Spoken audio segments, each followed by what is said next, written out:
2020, The Dark Days of WWE. Let's watch.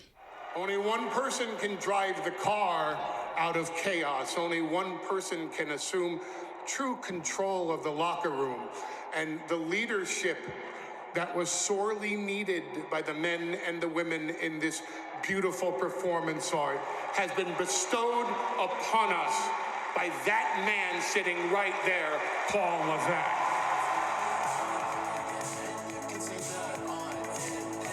Triple H is killing. Triple H is killing it. This man has assumed Or Paul. pencil of this company and has led us to a creative freedom backstage where more superstars are emerging into the main events in front of your very eyes.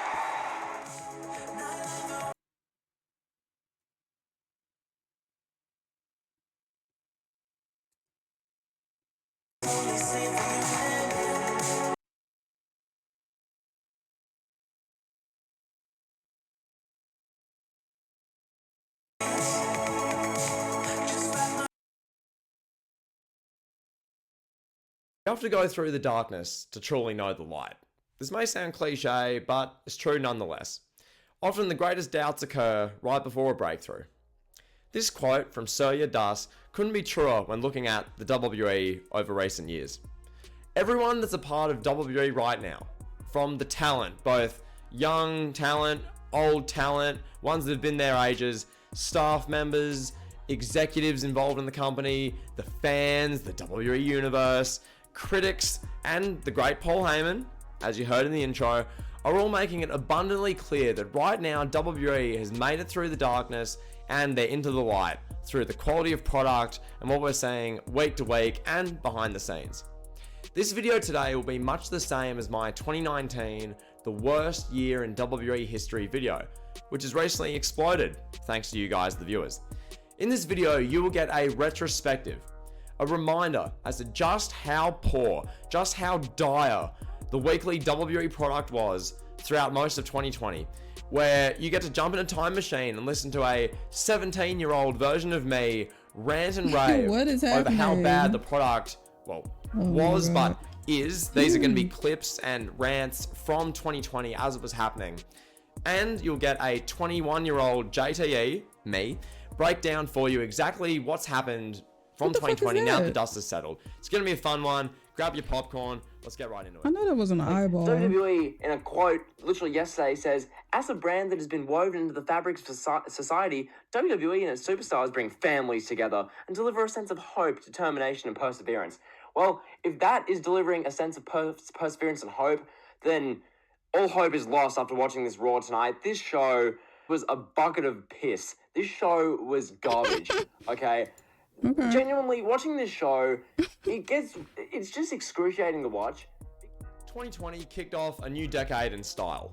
For those of you who may have forgotten just what happened at the very end of 2019, the final WWE segment we got of the 2010s decade was a 40-minute long wedding segment featuring Bobby Lashley and Rusev's real-life wife, Lana. Who can forget that early make-out in the segment that led to some brown stain being smeared on Lana's face for the remainder of the 20 minutes of that segment, or when Liv Morgan made her appearance known at the end. That's to set the table for you for the standard of product we had at this time. So 2020, let's cut right to it. It got underway on the Raw side in the best way possible. We had the return of the Big Show. How exciting. 2020 would be a big year for the 48-year-old Big Show as he would go on to main event night 2 of WrestleMania 36. More on that later. Over on SmackDown, let's just go there for a moment, we were deeply entrenched in the babyface big dog Roman Reigns versus heel King Corbin storyline. By January 2020, these two had already been feuding for around 3 months. A feud which, up to this point, had given us legendary cinema, such as Corbin, Ziggler, and Rude pouring cans of dog food onto Roman Reigns, smearing dog food into Roman Reigns' face, simply gripping. Or when a grown man dresses in a dog costume to impersonate Roman Reigns, I think. Who can forget that? Just simply legendary storytelling. So that's what was happening over on SmackDown. That's what was happening over on Raw. One thing I must say, thanks to Paul Heyman's role in creative and Shane McMahon's role at the 2020 Royal Rumble. Note, this is the same Shane McMahon who 2 years later would be fired by his own father. Just remember that. Thanks to those two, Heyman and McMahon, the Royal Rumble 2020 delivered a legitimately good show. The best show of the year so far, and it would stay that way through 2020. No show got close to the 2020 Royal Rumble. Anyway, the boredom of Roman Reigns and Baron Corbin punching each other around a baseball stadium to open the show was quickly forgotten about when Edge made his long-anticipated return, having an amazing moment. It may have been spoiled in the dirt sheets for months, but the moment we got, Edge, Adam Copeland, 9 years in the making his return from neck trauma, neck injury, truly a genuinely great moment. So that happened, a positive out of the gate. As well, Drew McIntyre had his moment, winning the Royal Rumble, and the vibe coming out of the show was overwhelmingly positive. WrestleMania 36 was locked in for Raymond James Stadium, set to be a huge show. From there, WWE dug deep into their bag in the build of WrestleMania 36. That looked like chili. Roman Reigns and his cousins poured dog food all over King Corbin that following SmackDown, smearing the dog food into Baron Corbin's face. Vince McMahon had Shayna Baszler become a vampire, I guess, 2 weeks later on the February 10th episode of Monday Night Raw. She looked like Who she can forget bite that as people. Shayna Baszler Anyway. bit Becky Lynch for no reason. The longest, well, one of the longest reigning Like, NXT she Women's looked like she Champions bite to that point. footballs for no reason. This credible NXT superstar comes in and she's biting other wrestlers. Interesting. Thank God for Edge's feud with Randy Orton, because my word, Super Showdown They know 2020, what to do with her. that's a show I'm still recovering from 4 years later. Let's just get into that. WWE started off light with The Undertaker winning the two-wake mountain trophy in a gauntlet match.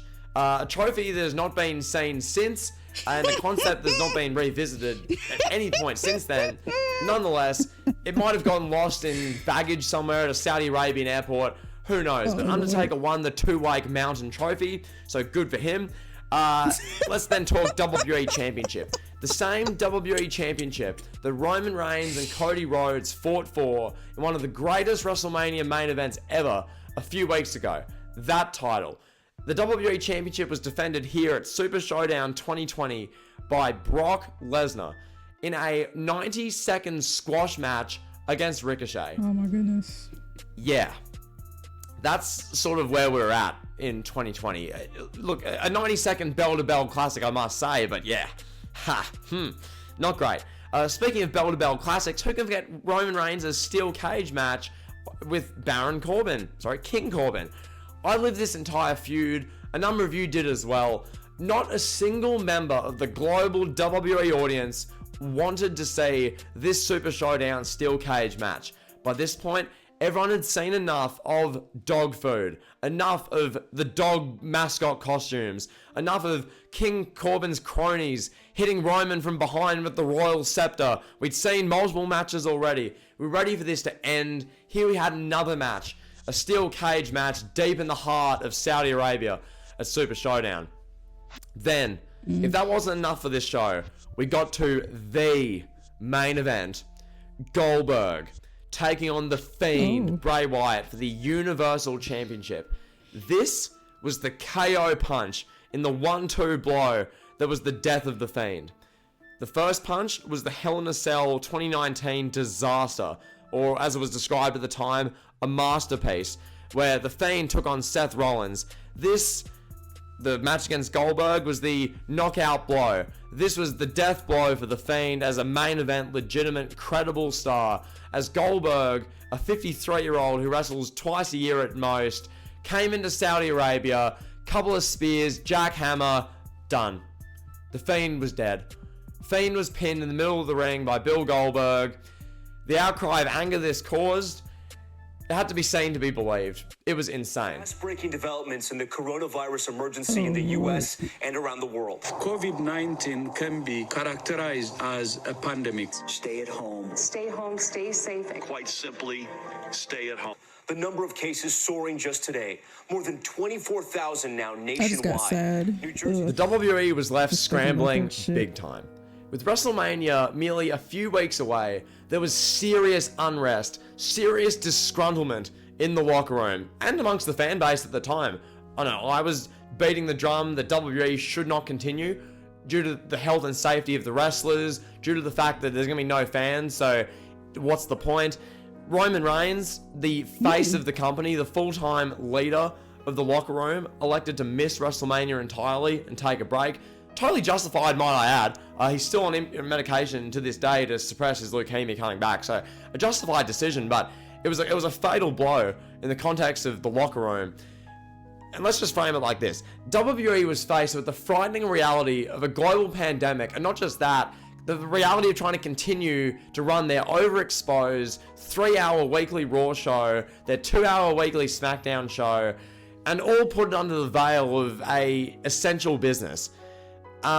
Okay, here's a segment of me at the time expressing my unhappiness about WWE continuing to put on poor quality weekly TV shows amidst the chaos, uncertainty, and pandemic of a global pandemic, all under the veil of an essential business. Also, forgive the poor audio, I didn't have a microphone back then, so roll the clip, Johnny. Show isn't worth running. The fact that WWE are endangering their employees by still running this show, it's baffling. How this constitutes as essential service, I'll never know. Okay, just nothing about tonight was essential. I don't see how having MVP announce next week's Money in the Bank men's qualifying matches is essential. Okay, how are 3 women's Money in the Bank matches essential? How's Drew McIntyre versus Andrade essential? How's the Viking Raiders versus Ricochet and Cedric Alexander essential? None of this is essential. Why is this show still happening? So Then came COVID Mania. WrestleMania Well, 36. because they have people who invested time slots. They have investors. They have to pay the writers. They have to pay, all these things. So is it wrong? Yeah, maybe. But there's a lot of people who invested money in certain areas of it, so they don't have to, but they kept going because they have money to pay back. So if they stop the show, there's money lost. There's people that's going to be pissed. Even though there's a fucking pandemic going on, you think they care? Hell no. And I'm not talking about WWE. I'm talking about, the investors, the people that's higher up or whatever, people outside of it who put their money in. So they have to pay those people back. They still got wages and shit. So yeah, they were going to keep it going. Was it wrong? Sure.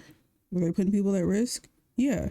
But it's all because of money. We know that.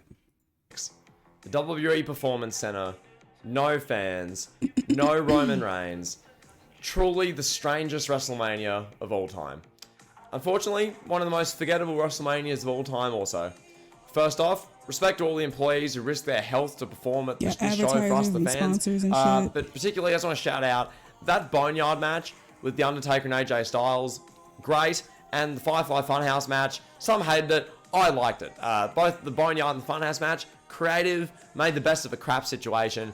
But across the board, as a WrestleMania, this was probably one of the most forgettable ones, as I said, ever. Did it click? Not really. This is WrestleMania.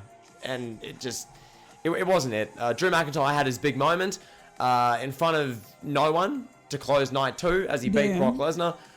Then we'd find out the night after, Drew's work was not done in the main event of WrestleMania. No. Drew McIntyre then defended the WWE Championship 5 minutes after winning it from Brock Lesnar. Drew defended it in a match against the Big Show. Big Show earned a title shot here in the main event of WrestleMania by walking down the Performance Center ramp and saying, I want a title shot. By that logic, my nan could earn a WrestleMania main event WWE title shot. If all you gotta do is walk 40 feet and get into a ring, I guess my nan can challenge for the title next in the main event. I don't know. Big Show almost won the championship in the main event of WrestleMania. Thank God Drew retained, but just another weird thing for this year. Big Show main evented WrestleMania in the Performance Center in front of no fans. Like that is the Dark Days. Compare that to what we got 3 weeks ago in the main event of WrestleMania 40. The Avengers Endgame teaming up to conquer Thanos, Roman Reigns, Cena, Final Boss Rock, The Undertaker. All of this stuff we just got. The big moment there with Triple H. That was WrestleMania 40. That's what we got nowadays. That's what we're getting. Here we had Drew McIntyre in front of no one, fending off the Big Show, who was 48 years old in this match for no reason. Anyway, the WWE product from April to August 2020 was some of the most bizarre, unnecessary, out of place, strange content we've seen produced. I get that we should all have been appreciative they're putting on a show. I get it. No need to comment that down in the comments, but let's just listen to it from someone who is living in 2020. I'm going to have this part of the video just be me rolling clips from a person in 2020 living it. So, roll the clips. You had this segment where Sheamus and Jeff Hardy, they both came out. Sheamus had a bunch of security guards and whatnot. The doctor was there. The doctor takes the piss, or the piss jug or whatever. And then they're cutting back and forth promos. Sheamus is mocking Jeff Hardy a bit. And then Jeff Hardy throws the piss in his face. Sheamus, look at him. What? Look at this. And the crowd was chanting, "You got pissed on," but they had to bleep out the word piss because for some reason you can't say the word piss, but you can have a man throw a jug of it in someone's face. Just this company is so just out of touch. That's the main thing I took out of this. This company is just out of touch, dude. They seriously are. Out of touch is the best way to describe this company. Quite frankly, at this point, I can't even be bothered. Like, dude. Raw has had many bad years over the journey. Okay, the show, it's been on the air for 27 plus years, and really these last few years, 2018, 2019, now 2020 obviously, some of the absolute worst wrestling television you'll ever see. The show we got tonight, it was just more of this unwatchable, hard to sit through, it feels like an experiment on the human race. Because this company can't seriously be trying to entertain people with the content they're putting out. Granted, I'm not saying that you can't enjoy segments on this show. That's wrestling subjective. Some people might really enjoy the Iconics versus Bliss Cross Applesauce of the women's tag titles. Some people might love Natalya versus Shayna Baszler. Some people might love that Lashley's taking on Drew McIntyre for the WWE Championship. People might love that. But as a 3-hour show, Monday Night Raw, for these past few years, and right now especially, is in one of the most unwatchable states I've ever seen it. At the point where I don't even think SmackDown is capable of producing a good show anymore. Seriously speaking, some of you who are watching this probably thought this was a 7 or an 8 out of 10. Personally, I'll never know why. But in my opinion, what I watched for 2 hours on Fox tonight, it's just more of this same nothing TV, more rinse and repeat. Nothing notable happens on this show. For those of you playing along at home, I'm just going to rattle off the top of my head some of those segments, some of those moments, which were just these WTF strange things that we got in 2020, things that we just do not get anything like now, thankfully. Who can forget Bobby Lashley in the Performance Center flipping tractor tires in 3 different segments on a Monday Night Raw for no reason? Who can forget the Viking Raiders and the Street Profits storyline, where they were taking turns doing different challenges, including axe throwing, most infamously carpool karaoke. Oh, they tried to get where the Viking Raiders were doing carpool karaoke, looking like goofballs. Here's a clip. Who can forget when the Street Profits and the Viking Raiders were playing basketball, and the Street Profits won like 100-0? Okay.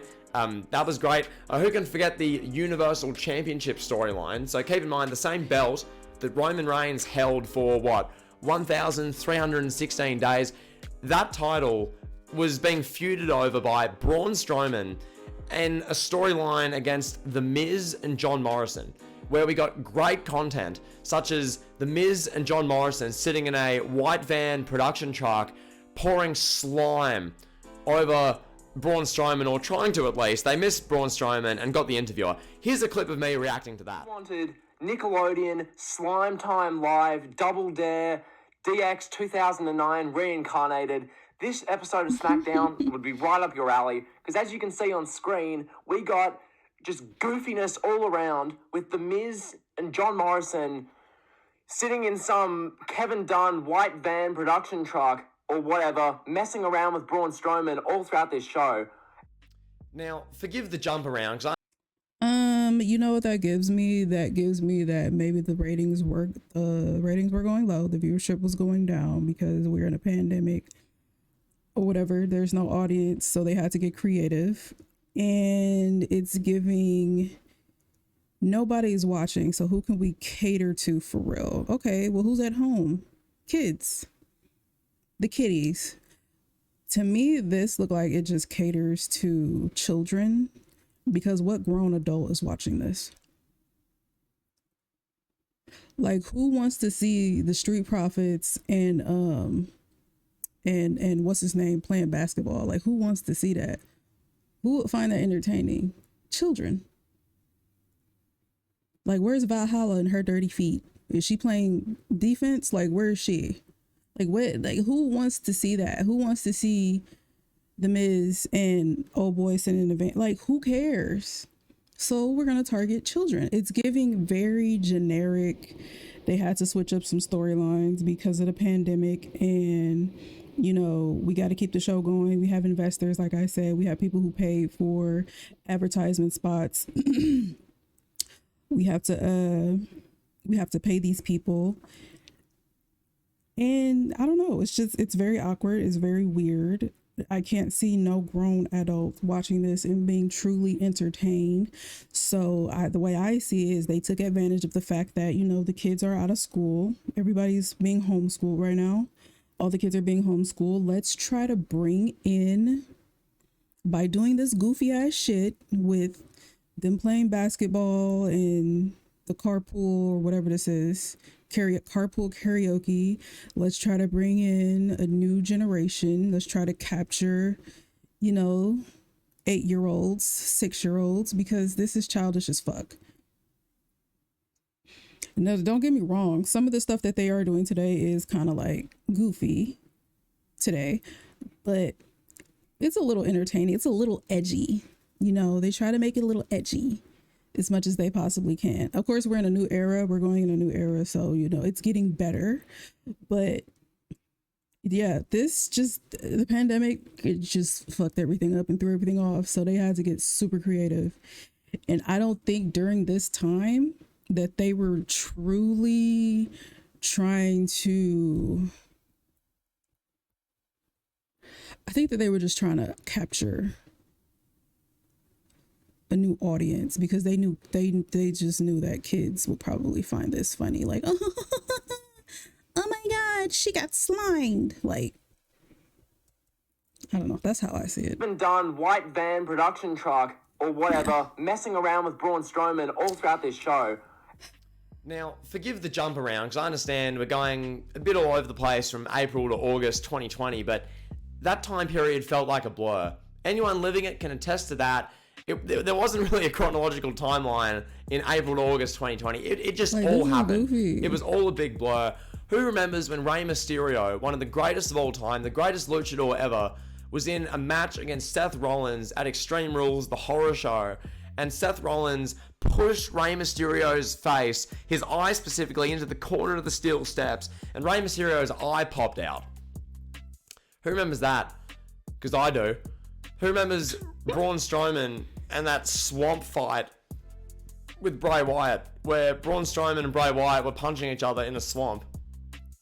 Okay. Gripping.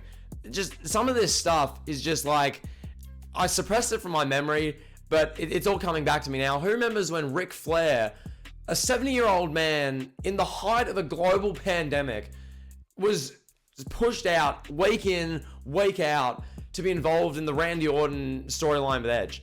Who remembers that? That happened. Who remembers when WWE were pushing Randy Orton and Edge as the greatest wrestling match ever to try and be the greatest showman? WWE did that. Why? I don't know. Neither does nearly anyone. Who remembers Charlotte Flair's promo where she was saying we need more Charlotte Flair, even though she was already on Raw, NXT, and SmackDown at that stage?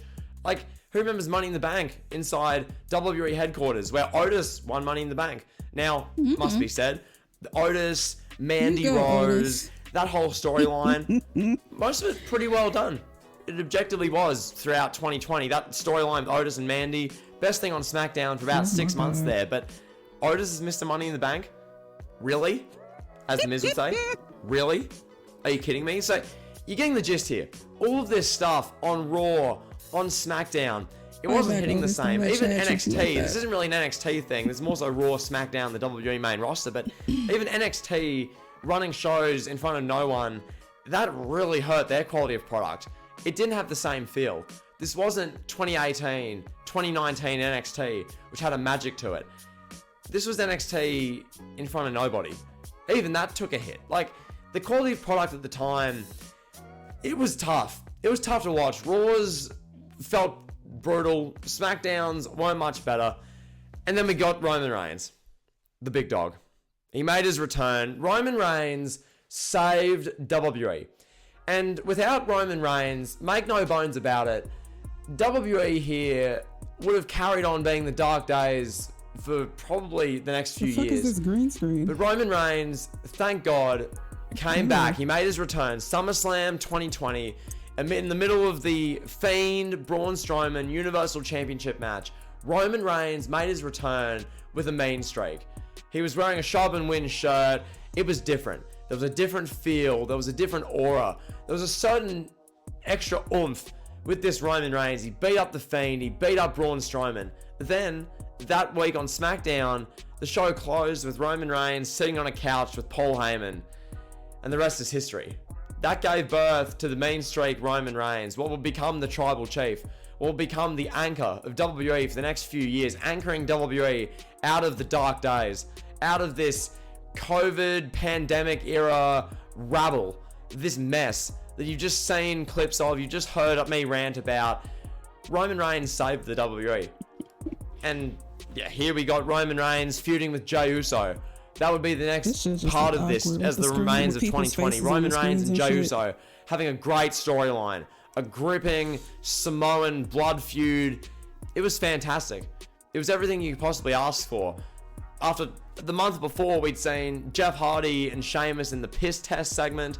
After the month before that, we'd seen whole shows dedicated to The Undertaker. When The Undertaker wasn't even there, we just saw like Undertaker tributes for no reason. We'd just seen all this rabble, Jeff Hardy in the arrest segment. Now we were getting Roman Reigns and Jey Uso. We were getting Roman Reigns and Jey Uso. Jey Uso, who 2 months before was hosting karaoke segments with the female wrestlers on the roster. It was glorious. It was fantastic. Like, there's so much to be said. Documentaries will be made about this 2020 Roman Reigns, Jey Uso run. They have been. The greatness of it. It really did lead WWE out of the dark time. And it was just so good. They had to get real creative. Then they put everybody's big head on screens. The audience members on like screens and shit. What an awkward time. Because I remember somebody had asked me to do a reaction to one of the matches during that time. And as I was watching, I'm like,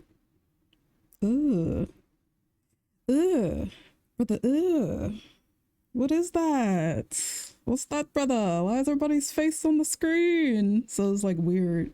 It was weird to see that, but you know, it was during the pandemic or whatever. But yeah, like I said, the things that they had to do, you could tell like they had to kind of switch around the storylines or whatever, because people there couldn't be too many people in one spot or in one I guess in one building or whatever. So they had to get super extra creative with how they were going to play the stories out, you know.